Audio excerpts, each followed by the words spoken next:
let's see. Do something. Their feet. Oh, this is not healthy.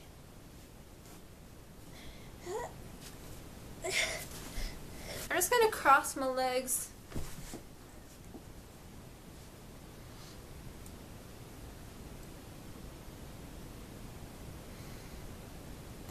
Am I doing it?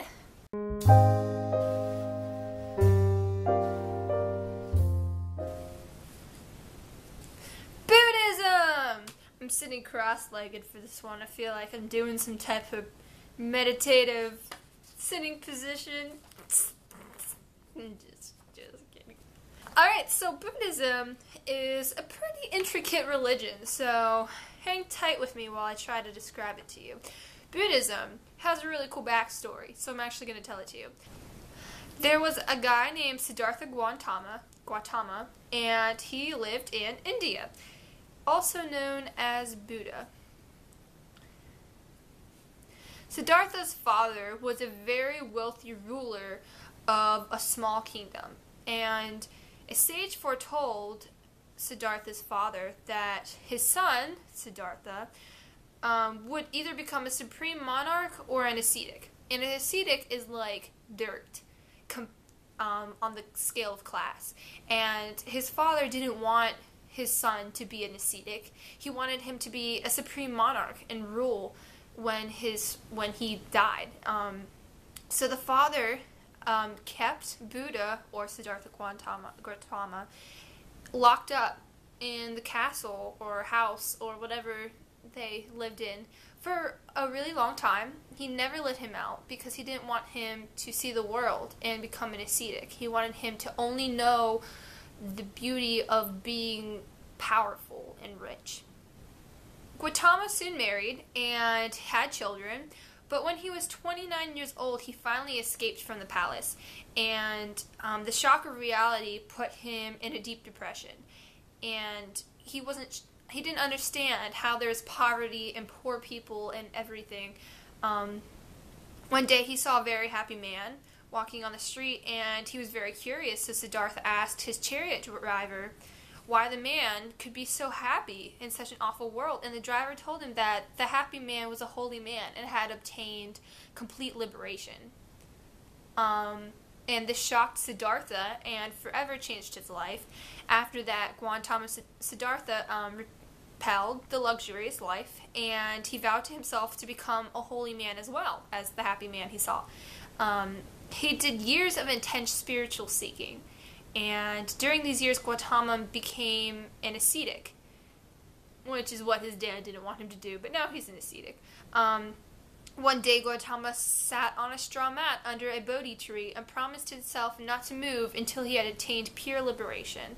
After 7 days, he opened his eyes and saw a morning star. That was the moment Buddha became enlightened.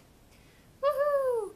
So, upon attaining enlightenment, the Buddha told that all beings possess the ability to become enlightened, but some are blinded to this fact. Some don't know that you can become enlightened.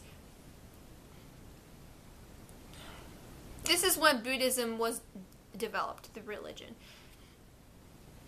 Buddhism places a heavy emphasis on the liberation from delusion and by extension. So the whole religion is kind of circling around achieving liberation. And there are 3 habits that distort human perceptions: desire, anger, and ignorance. So desire, anger, and ignorance distort human perception, so you cannot reach liberation. Liberation is becoming enlightened. Enlightened is knowing what and where and how and everything. Just knowing what is going on and becoming enlightened about your spiritual self. Nirvana. This is something that is pretty important. Nirvana is the state of final liberation or end of suffering. So Buddhism has this kind of thought that when us humans are suffering, being alive, we're suffering and we need to reach enlightenment. We need to reach nirvana. Nirvana, like I said, is the last stage of liberation. Enlightenment and liberation are the exact same thing. So when you can't achieve liberation, that's because either desire, anger, or ignorance is standing in your way. Desire, like sexual desires, anger, like hatred, ignorance, being closed-minded. There are steps that can be taken to achieve nirvana. Nirvana holds the 3 and the 4th noble truths, and the 4th noble truth is called the Eightfold Path. This is the ending to suffering. So you have to end your suffering to achieve nirvana. The Eightfold Path is a set of highly dependent principles which help one reach liberation. They are the right view, which is wisdom, the right speech, right livelihood, right action, which is ethical conduct, being ethical and morally correct, right effort, right mindfulness, and right concentration or meditation, so mental development.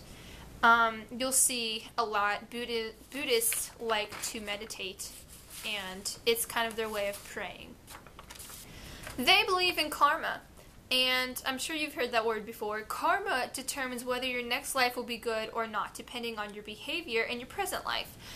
So morality has a lot to play in here. So morality has Buddhism depends on morality. They do good for without moral discipline. The holy life cannot be lived without morality. Morality plays a role with karma because without being a good person, a good moral person, you will have awful karma. So if I go over to some kid and I start punching him in the face, that's not very moral. You can't just go up and punch people in the face. So, even if he didn't do anything. So, that would give me bad karma. For my next life, I would not have a very good life. Buddhism doesn't have a god. It's different than regular religions. While some people may think that Buddha is the supreme being in the religion, you say, who do the Buddhists worship, people say Buddha. That's not true. Buddha just happened to achieve enlightenment. He actually doesn't want people to follow him. He said when he achieved enlightenment and started Buddhism, he said, guys, don't follow me. I am just someone that you should see as a role model. You should look to me to learn how to achieve enlightenment. Buddhists believe that everyone is equal and are their own divine creatures. So if you're to look through a guide, you look to yourself. I think that's pretty deep. But the whole part of Buddhism is to achieve enlightenment and get to nirvana, the final stage of liberation. So what about Buddhist text? Well, the Buddhas never really wrote anything down. He only taught. So Buddha was a teacher. He had scriptures which were handed down orally. So they were never written down. And we all know how that works out. It's a big game of telephone.